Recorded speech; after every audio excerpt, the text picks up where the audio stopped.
Okay, great. Thanks, Marie. Yep. All right, welcome to Designing Spaces Think Green, a special edition of the show that's all about you, your space, and living the green lifestyle. I'm Ted Brunson, and today I'm at Bedner's Farm Fresh Market in Boynton Beach, Florida, checking out a great example of sustainability. But first, on today's show, we're going to take a look at a lot of things that are going to help you create a more energy-efficient home, like solar power, and how windows can help keep heat in and save you money. And also, ventilation in the home. You may not think about it, but it's very important. I need some ventilation right now, and I could use a banana.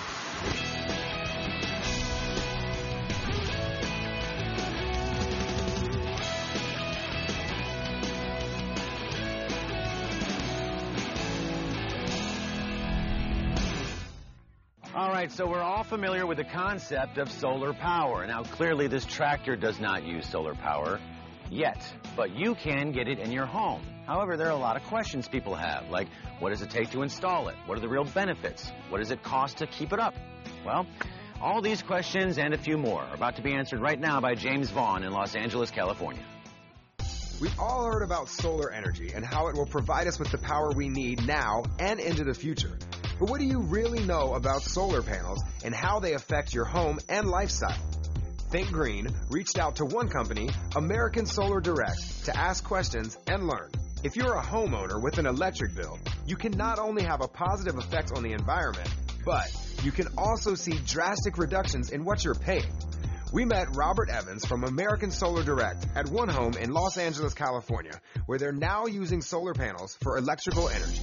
All right, so I'm hanging out with my buddy Robert here from American Solar Direct. Thanks for joining us today. Thanks so much for having us, James. All right, so we're here checking out one of the solar powered systems that you guys installed on this house here. So go ahead and tell me about the benefits to the average homeowner getting the system. Sure. Well, probably one of the biggest benefits is that it can dramatically lower your electricity bill. You know, instead of paying this ever-increasing amount to the utility, with the American Solar Direct program, you can lock in your energy at a flat rate so that it never goes up again. Instead of paying utility bills that just keep going up and up, you can harness the sun's energy and power your home with that. Most homeowners would feel very good to know that there's no harmful byproduct with solar, because it's just harnessing the clean, natural energy from the sun. We got a lot of that. Absolutely. Your average 5-kilowatt system, which is around 20 panels, can offset around 170,000 pounds of CO2 over 20 years. Basically, that's like not burning 12,000 gallons of gasoline. Or it's the equivalent of planting 13 acres of mature trees. Meet Mark and Leslie. They have been living here in this house for 22 years and decided to have solar panels put in about 1 year ago. I decided to do it because I thought it was good for the world, but predominantly it was saving money. And when they showed us the projections, we knew we weren't going to save a lot of money. But as the electric costs go up every year, and they do go up every year, we figured that eventually we'll be saving a lot of money. But saving money is not the only incentive. For me, it's a matter of the world. It's my little effort in addition to recycling to just helping my children, my grandchildren's world, just to save a little bit of energy. It's the best I can do. Solar's expensive, right? Everybody knows that solar has a reputation for being expensive. How can the average homeowner get it? Right. So historically, yes, solar. It was difficult. You had to put down anywhere from $10,000 to $50,000 to save $100 a month. It didn't make sense to most people. No, it doesn't. American Solar Direct has an option that eliminates the upfront expense to homeowners. The program allows the customer to make affordable monthly payments over a long term at locked-in rates. And the really great part is that often the reduction in monthly utility bills can completely offset the amount that the homeowner pays. So just imagine if you could have locked in the price of gasoline years ago. We're taking care of the panels, the permitting, the installation. And then, out of the huge utility savings, the homeowner is able to make affordable monthly payments at a flat rate, and they're good to go. American Solar Direct offers an easy move option that simply allows one homeowner to pass the solar system and all of its benefits on to the next. The solar homes with fixed-rate energy are selling on average about 2 to 3 times faster than those without. Oh, yeah, absolutely. Why would you not want to buy a house that you can walk into and save money? And something else you can monitor, which was really cool that you showed me earlier, we went back and we checked out the electric meter, and we're watching it run backwards. I've never seen my meter run backwards, but we're actually putting the power back in to use later. Exactly. So during the middle of the day, there's so much solar energy that's being created, you can cover everything in your house, and then that leftover goes back out to the grid, and you help out your neighbors. but you get credit for it. So at night, it comes back. So basically, when the sun's not up, you're still using that power and you're saving money. Yeah, no energy wasted. All right, so you've convinced me. I want to go solar. I want to do this at my house. But before we go, if there's other people that want to do this, is there somewhere they can get more information? You guys got a website we can check out? Oh, yeah, absolutely. Yeah, you can call or email us at AmericanSolarDirect.com. And what we'll do is we'll send a solar consultant right to your door. And then our solar engineers, they'll do a free analysis of your roof, and they can determine what's the best size system for your home. So I'd sit down with you, we'd go over that, see what the savings look like, and then you'd be good to go. So you guys are going to handle everything for me. Exactly. This is amazing. We're setting it up. All right, you and I are going to go handle that at my house. If you guys want to check it out, we're going to put a link to their website on our website, designingspaces.tv. Thanks so much for joining us on Think Green. Now we're going to go install a solar system in my house, and I'm going to start saving money. Let's go, Robert. All right.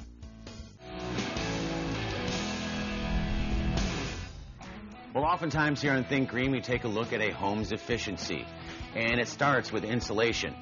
It's not just at the roof, it's not just in the walls, but windows play a major factor. Well, there's a new generation of windows that is really helping out with home efficiency. Take a look. With our increased awareness of living in a greener world, homeowners and future homeowners are looking at all aspects of a house that can affect its energy efficiency. Think Green looks at windows and how they affect your energy bills, as well as a new generation of windows that contribute to a more energy efficient home. I got together with Jim Larson from Cardinal Glass Industries to learn how we can better understand how windows are rated for energy efficiency and give us a better understanding of how they work towards a more eco-friendly living. So, Jim, it's great to have someone with the expertise to help the average homeowner know how to make their home more energy efficient based on the design and materials of their windows. So with this home today, are we basically going to look at the installation process? 30 years ago, we'd have probably said that because it was all about heat loss. 35 to 40% of the heating bill for the typical home would come from the windows themselves.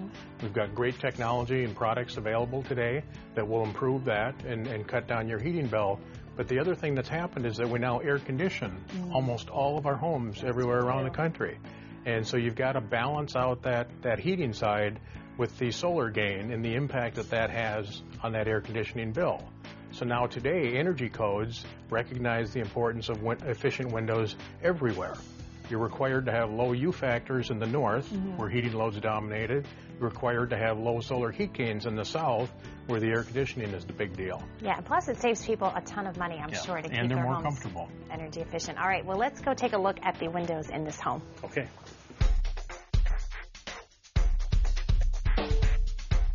Okay, Jim, so we are inside now. Let's talk about the physical conditions of the windows. How do we solve some of the problems? What makes a window energy efficient? Well, you know, the glass is the biggest part of the window, so that's what you've got to fix first. And the traditional way to do that is to add layers. You go from single pane to double pane to triple pane. But as you do that, the window gets thick and it gets heavy. It gets hard for a window manufacturer to assemble that all into a package. So today we have low E coatings, low emissivity, that go into the airspace, and that replaces layers. So we can make a double pane unit insulate as well as a triple pane by adding that low E coating to it.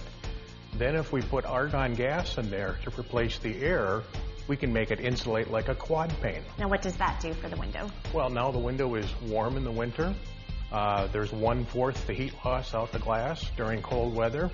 And so you're comfortable, and you've cut down your heating bill. So that helps with solar efficiency as well? Well, now there's another story on the solar side, because we've got to understand that there are 2 different seasons of the year. Obviously at night it's cold and there's no sun shining on the window, but during the day solar radiation can come through, and we have to decide whether we want that or whether we want to block it. So there's different types of low E coatings. They can be high solar gain, medium solar gain, or low solar gain. Here's an example of a solar control low E window. Now, I thought that typically when you had maybe a solar efficient window that you would have to tint it pretty dark.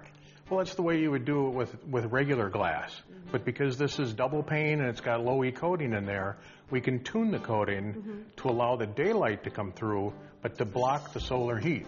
Right, I like that, because then you have a nice, clear, bright window to look out. You maintain the view, you maintain the clarity, but you don't have the discomfort of the overheat when the sun shines in, and you don't have the big cooling bills. Here we have an example of the NFRC label for windows. Think of this as the mile per gallon sticker that's on your cars. You're looking at the U factor, which is a measure of heat loss. Lower is better in a cold climate. Solar heat gain coefficient is the measure of the heat gain. Again, lower is better. Then you move to visible light transmittance. Here, higher is better because it gives you a measure of the clarity of the window. And then air leakage measures all the air that passes through the frame. Lower is better in this case. A lot of great tips today. Thank you so much, Jim. Is there a website that can help our homeowners find out more information? Efficientwindows.org would be the best place to go, where you can compare all the different windows, and then they can do energy calculations for a variety of locations around the country. Great. Well, I love to help people out in this important thing with their home because I think it'll help them save money and also stay warm and cool. So thank you so much. Thank you, Rhonda. We've also placed a link to both of those websites on our website at designingspaces.tv. And there you can review any part of the show again by clicking under the Think Green section. For Think Green, I'm Rhonda Castagna. All right, one factor in the home that is overlooked quite often is ventilation. I mean, if the room is not ventilated well, it feels stuffy, and particularly one room that you may not think about. Well, new technologies have made ventilation more energy efficient and even quieter. Take a look. When we think of bathroom exhaust fans, there's the obvious reason for them being there. But the fact remains that the bathroom is one of the poorest ventilated rooms of the house and is one that could benefit the most from proper ventilation. To find out more, Think Green hooked up with Continental Fan, and joining us today is Pat Putnam. Pat, welcome to Think Green. Great to be here, Debbie. Well, today we're going to talk about something that we all use, our bathroom exhaust fan, but we may not have given it a second thought. So let's talk about the exhaust fan. Sure. Exhaust fan for a bathroom is used mostly, the most important thing is for moisture removal. Okay. Because when you have a lot of moisture in a bathroom, you end up with harmful mildew and mold, and that's harmful to human beings, and it's also harmful to the construction materials in the walls and the ceilings of the home. So is it safe to say that not all exhaust fans are created equal? A lot of typical bath fans that people have in their homes are ceiling mounted, one speed, maybe a 50 CFM fan, Right. No consideration for the size of the bathroom. And you really need to know what the size of the bathroom is, and maybe even the ductwork as far as the configuration goes, to understand what size fan you need. Okay. So 1 cubic feet per minute per square foot of space. Got it. Keep that in Okay. consideration. Okay. And then also you would like to move 8 air changes of air out of the room per hour. Okay, so tell me what that means in normal language. Basically, you want to make sure you're ventilating, you keep fresh air coming into the bathroom, and you're exhausting the moist air out and bringing the fresh air in. If you're using it more, wouldn't that mean we're spending more? You would think, however, with some of the products that are out there now, with the Energy Star qualified products, you end up actually saving money. And I guess that's why we would be talking about this on our Think Green show. We have many products that are green oriented. And speaking of the different products, you brought a few here today. So let's talk about the difference. Sure. First of all, we have our 2-speed aero fan, which is kind of a typical ceiling fan. 2-speed, but it's a very quiet fan. The second item that we brought here is our Model EXT fan, and this is an external mount fan. And this is a fan where if you don't have attic space to mount the fan, and you still need a powerful fan, Right. that's quiet, you mount it on the external part of the home. We also have an excellent accessory item, which is our backdraft damper. And this is an item that you use to put in the system so that when the fan is off, you do not allow outside air to come back into the home. And this damper is just an excellent product, fits right into the ductwork. So that translates into saving us money. Absolutely. Okay, wonderful. Now, which one are we installing here today in this home? Today we're going to install the Continental Fan Model AXC100 AES. It's an Energy Star qualified fan. It will be remote mounted up in the attic, so it's going to be very quiet, and it's very powerful. We'll move about 130 cubic feet per minute at 0.2 inches of static pressure, which basically... I was going to say, tell me what that means. You bet. It's going to move about twice as much air as a typical type bath fan will. Wow, that's a lot. It'll get the moisture out of the home. Okay, well, I say let's get started. We'll go check out the bathroom so we can do the installation. Okay, let's go. So this is a good-sized bathroom. It sure is, and this size bathroom is perfect for the AXC fan we're going to install today. You know, that's the one problem I have with exhaust fans. I know they're doing their job, but they're so loud. One of the great things and features of this fan is it's going to be remote mounted up in the attic away from this room. Well, I know Alan. Oh, there he is. Alan, come on in. And Alan, this is Pat. Hi, Pat. How are you? Welcome to my home. I'm really glad to have you here because That fan is making so much noise.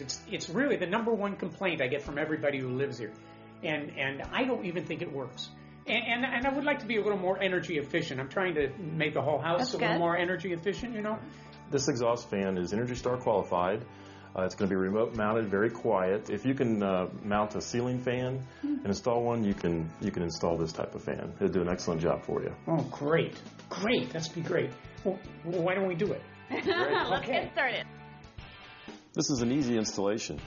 Disconnect the wiring from the existing fan. Remove the existing fan. Install the new AXC fan according to the enclosed installation guide, and there are several ways to mount the unit. Connect the electrical wiring to the new AXC fan, turn the power on at the panel, and turn the fan on. Reinstall the original grill, and you're done. Well, good job, guys. That was easy, right? Yeah, really. I'm amazed. It was simple, almost simple. Yeah, absolutely. And you know the best part? It's on. Can you hear it? No, I can hear you. Yes. Great. It's great. Hey, Pat, let me ask you a question. If you had a good-sized bathroom, can you do one exhaust fan over the toilet and maybe another one over the shower? You sure can. We have kits to do exactly that. Okay. Mount one fan up in the attic space, run ductwork to two areas. It could be either in the same bathroom or even in two separate bathrooms. Okay. So where can our viewers go to learn more? At continentalfan.com. Easy enough. Well, Alan, thank you so much for including us. Thank you for everything. And we appreciate Continental. And Pat, thank you so much for being here. Thank you.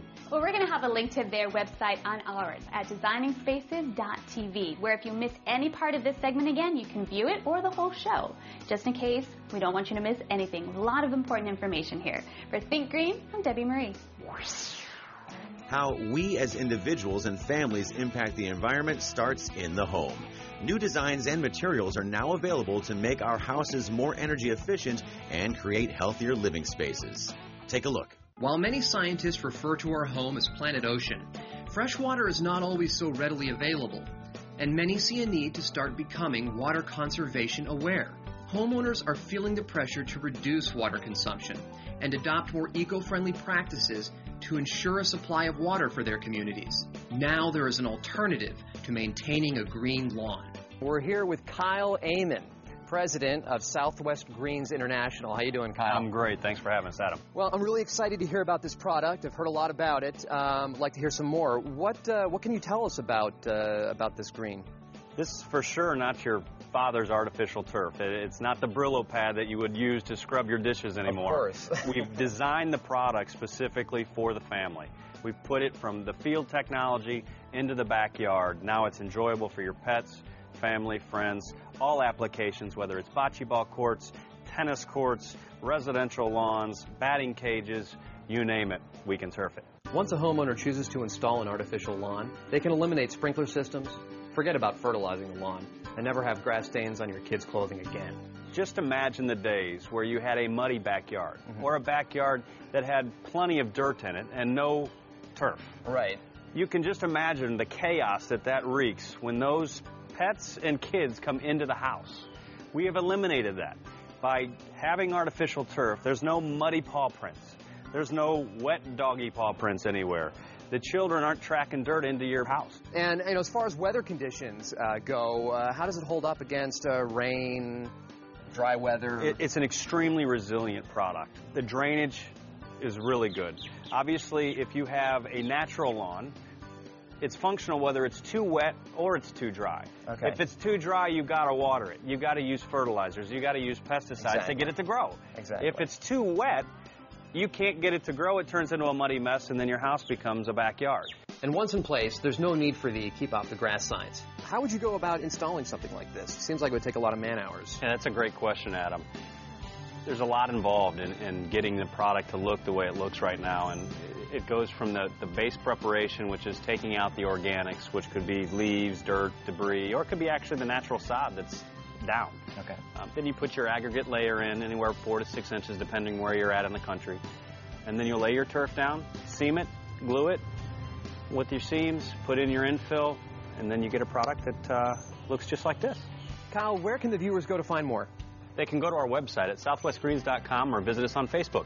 Also, be sure to visit designingspaces.tv. Click into the Think Green section, and you'll find more information on Southwest Greens.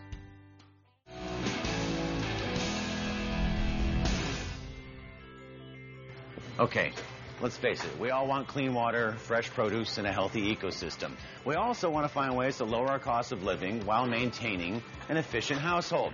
Well, the new technologies are here, and they're improving our lifestyles and the environment. So let's get together and move towards a greener world. For Designing Spaces Think Green, I'm Ted Brunson. You can visit these websites to learn more about the participants on this edition of Designing Spaces.